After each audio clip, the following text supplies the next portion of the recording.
राधे राधे गुरुजी जी। मैं पहले भी आई थी यहाँ। हाँ हाँ, तो गुरुजी ये पूछना था कि मैंने गुरु दीक्षा लिया हुआ है, लेकिन मैं गुरु मंत्र भूल गई हूँ, तो क्या फिर से गुरु बना सकते हैं? तो गुरुजी से पूछ लो। वो तो बिहार में है, मैं बिहार से बताई ना, मैं बिहार से चली आई थी अपना बच्चा को लेके। हाँ उठो बेटा। ठीक है, बैठे रहने दो बच्चे हाँ। को। ठीक है, तो मंत्र का फोन लगा के पूछ लीजिए गुरुजी से। अच्छा ठीक है। और एक आपसे हेल्प चाहिए थी। मैंने कहा था ना कि मैं चली आई हूँ बिहार से, तो मुझे फिर तो वापस घर नहीं गए? नहीं, मैं वहाँ नहीं जाऊँगी। नहीं जाऊंगी वो तो अलग है। हाँ। लेकिन फिर भी घर वाले ढूंढ नहीं रहे होंगे, परेशान नहीं, इसके पापा से बात होती है, अभी मैंने इसका एडमिशन कराया, उन्होंने ही खर्चा दिया है। अच्छा तो ठीक इसके है। पढ़ाई का वो खर्चा उठाते हैं, उन्होंने शादी कर रखी है एक और, मतलब लेकिन उनका भी खर्चा और केस चल रहा है ना। अच्छा तो आपके पति ने दूसरी शादी कर हाँ, रखी है? 2 शादी है उनकी, तो वो उनका भी खर्चा उठाते हैं। तो इसका अभी भी। आपके अतिरिक्त 2 और हैं? नहीं नहीं, एक और वाइफ है। अच्छा एक और और। एक और बेटा है। तो फिर आप छोड़ के क्यों चली रहा आई? है, नहीं केस चल रहा है, तो वो खर्चा उठाते हैं पढ़ाई का। तो पति ने दूसरी शादी कर ली, तो आप छोड़ छोड़ के ऐसे चली आई, तो उन्होंने कर ली? नहीं नहीं, वो छोड़ के गई थी तो वो मेरे से की थी, मैं सेकंड हूँ। अच्छा हाँ, मैं सेकंड हूँ। तो आपने वो सेकंड हैंड से क्यों कर ली? मेरे परिवार वाले ने फंसा दिया, मेरी बहनों ने फंसा दिया। तो आपकी बहन? हाँ, मेरी बहनों ने फंसा दिया। तो आपको पता नहीं था किसकी शादी हो चुकी है? नहीं पता था, सबने करा दिया, मेरी बहनों ने कराया तो था। ऐसा क्यों किया आपकी बहनों ने?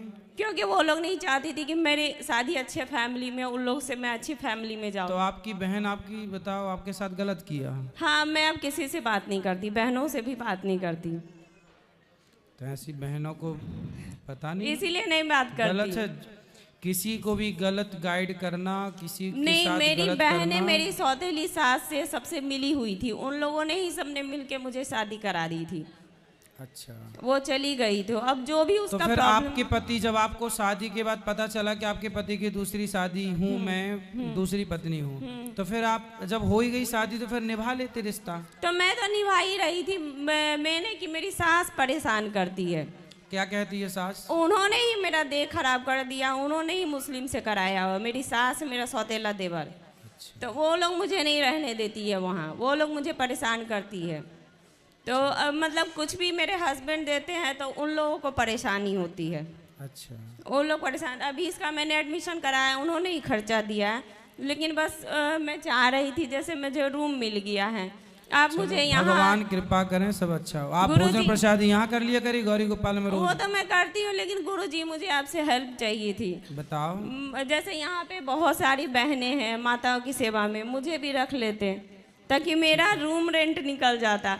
यहाँ रूम रेंट बहुत ज्यादा, बिहार से भी ज्यादा, ठीक है, 6000 मैं बात रेंट कर है। लेता हूँ, कार्यालय में आप बात कर लीजिएगा। यदि कार्यालय में मैंने बात करी थी, जरूरत दीदी लोग होगी से भी। कर्ताओं की तो रख लेंगे। वैसे मुझे आप कहीं भी कर सकते हैं, यहाँ काम मिल जाएगा कहीं भी। नहीं मिल रहा है। मैं एक आए आपको हुए भोजन हैं। की तो देखो, भोजन का 5-6 हजार भोजन जो का महीने तो- का लगता वो तो बच रहा है आपका। नहीं नहीं, भोजन गौरी में गोपाल तो जी की कुछ भी रसोई नहीं आपके लग लिए रहा खुली है। है। राधे राधे गुरुजी। गुरुजी, मैं आपसे जो बात रखना चाहूँगा, हो सकता है मैं आपसे मिलकर 9 वर्ष हूँ, मैं अपनी बात को सही ढंग से न कह सकूं, लेकिन आप मेरी भावना को, मेरे मनोरथ को समझे और मेरा मार्गदर्शन करने का कष्ट करें। ठीक है, जरूर। उससे पहले गुरुजी मैं कहना चाहूँगा कि जो अनक्षेत्र आपका लगता है, मैंने अनेक जगह जाकर अनक्षेत्र में भोजन ग्रहण किया, जिसमें गुरुजी गोरखनाथ धाम का, जो गोरखपुर में महंत योगी आदित्यनाथ जी वहाँ के हैं मुख्यमंत्री जी, वहाँ का भी अनक्षेत्र मैंने ग्रहण किया, लेकिन वो स्वाद मुझे वहाँ नहीं मिला। हालांकि मैं उनका बहुत बड़ा हितैषी हूँ महाराज जी का, लेकिन सही को सही और गलत को गलत कहना जरूरी है। तो जितना स्वाद मुझे यहाँ के भोजन में मिला, जितने भी भंडारे मैंने आज तक करे तीर्थ क्षेत्रों में या वैसे भी, वो स्वाद नहीं मिला। और जिसका मुझे मुख्य कारण लगता है कि मसाले नहीं हैं, विदुर भाव है। बिल्कुल बिल्कुल। विदुर भाव जो वहाँ भोजन के साथ मिल रहा है, वो स्वाद का मुख्य कारण है। और अब मैं अपनी बात कहना चाहूँगा गुरुजी कि जितने भी सनातन धर्म के आस्था के केंद्र हैं उन सब में क्या इस प्रकार की व्यवस्था नहीं हो सकती कि हो सकती है। कोई आए भक्त उसको 4-6-10 घंटे का रहना और खाना मिल जाए तो उसका पैसा बचे और भक्त और भगवान के बीच में जो पैसे के रूप में बाधा है वो सामने ना आए।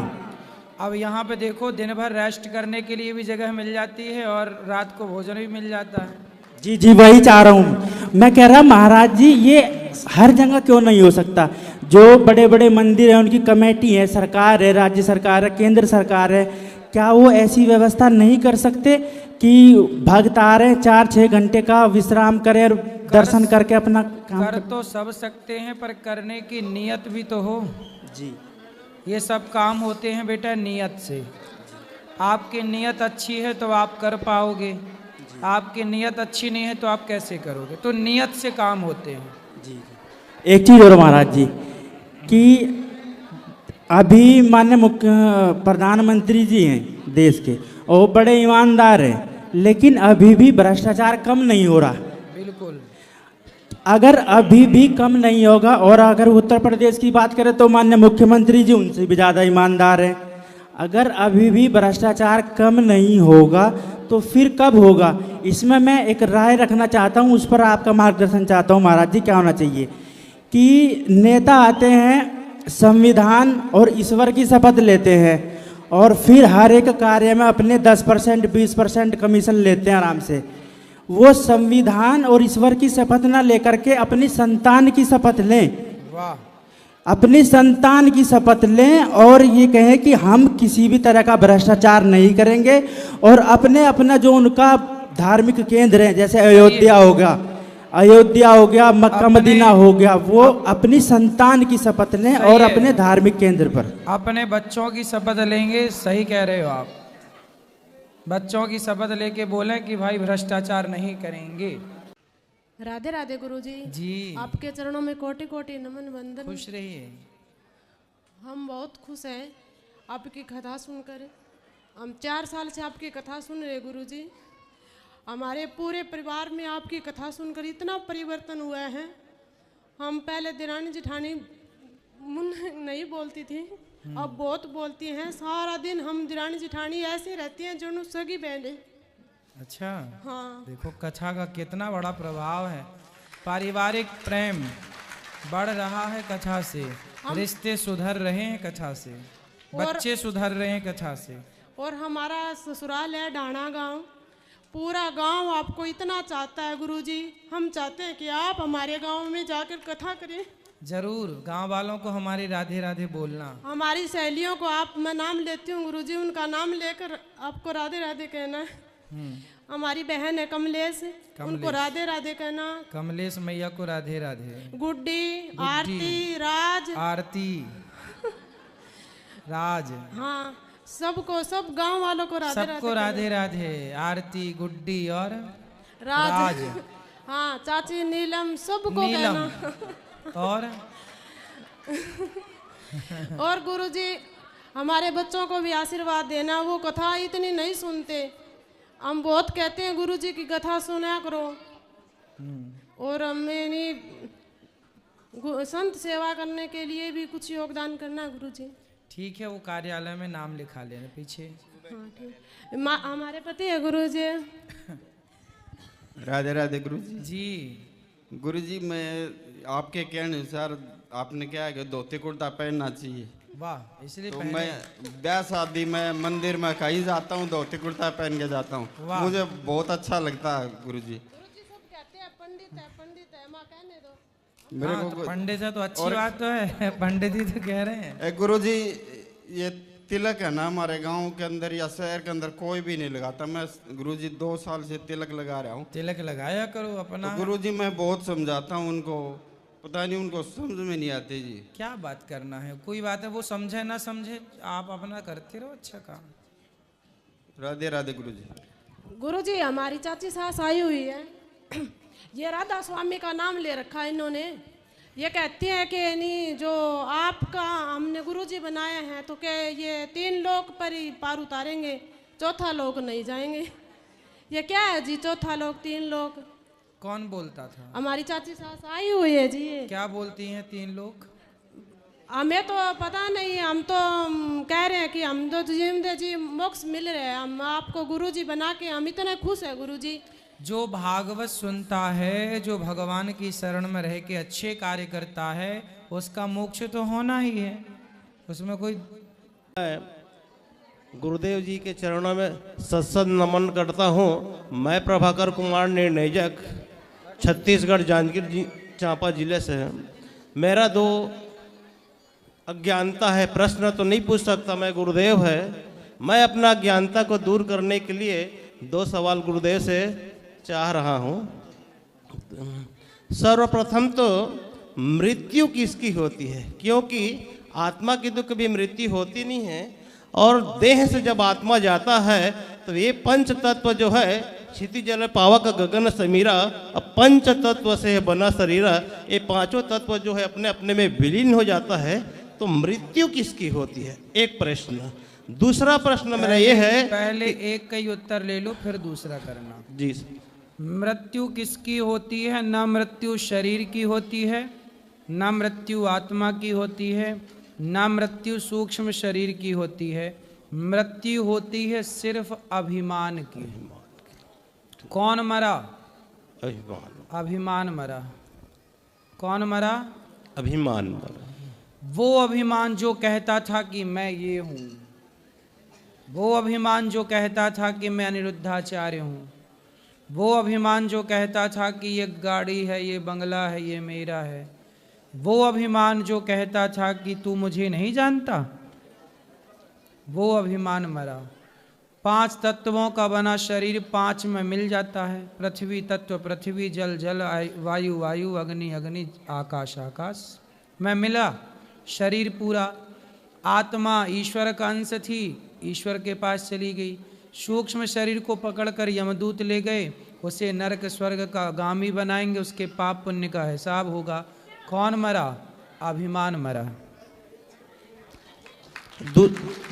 दूसरा ज्ञानता मेरा यह है गुरुदेव कि हम किसी के मैयत में जाते हैं तो वहाँ बोलते हैं कि मृत आत्मा की शांति के लिए 2 मिनट के लिए मौन धारण करते हैं। तो आत्मा का तो कभी मृत्यु होता ही नहीं, तो वही थोड़ा सा मेरे को। ये तो अज्ञानवश लोग कहते हैं ना कि आत्मा की शांति के लिए, ये तो लोगों की व्यवहार जगत में ये शब्द जुड़ गया है, इसलिए लोग कहते हैं। सच्चाई ये है कि आदमी जब कोई मर जाता है तो हम उसकी याद में कि वो भला आदमी था, बढ़िया था, आओ 2 मिनट चुप रह करके उसकी अच्छाइयों को याद करें और उसकी अच्छाइयों को अपने जीवन में उतारें। इसलिए 2 मिनट का मौन। मौन मतलब नहीं आंखें बंद है बस चुप हो, अरे सोचना है उतनी देर 2 मिनट में, ये सोचना है कि उस व्यक्ति ने जीते जी क्या अच्छे काम किए, उन अच्छे काम में हम कितना उतार पाएंगे। तो उस 2 मिनट में वो चिंतन करना उस व्यक्ति का कि उसने 2 मिनट में हम उसके कितने अच्छे काम हम उतार सकते हैं। और फिर हमेशा जैसे स्वामी विवेकानंद जी, आंखें बंद करो और 2 मिनट स्वामी विवेकानंद जी के बारे में सोचो। तो सोचो क्या उनकी अच्छाइयाँ, उनके अच्छे गुण अपने जीवन में उतार लो। तुलसीदास जी को 2 मिनट में उतार लो, जितना उतार सकते हो। ऐसे 2 मिनट भले आदमी के लिए आदमी मौन करता है, आंखें बंद करता है, बुरे आदमी के लिए थोड़ी करता है। कोई आतंकवादी मरा थोड़ी कहता है चलो भाई 2 मिनट आंखें बंद कर लो, मौन धारण कर लो आतंकवादी की शांति के लिए। नहीं, कोई भला आदमी मरता है उसके लिए, ताकि हम उससे कुछ सीखें।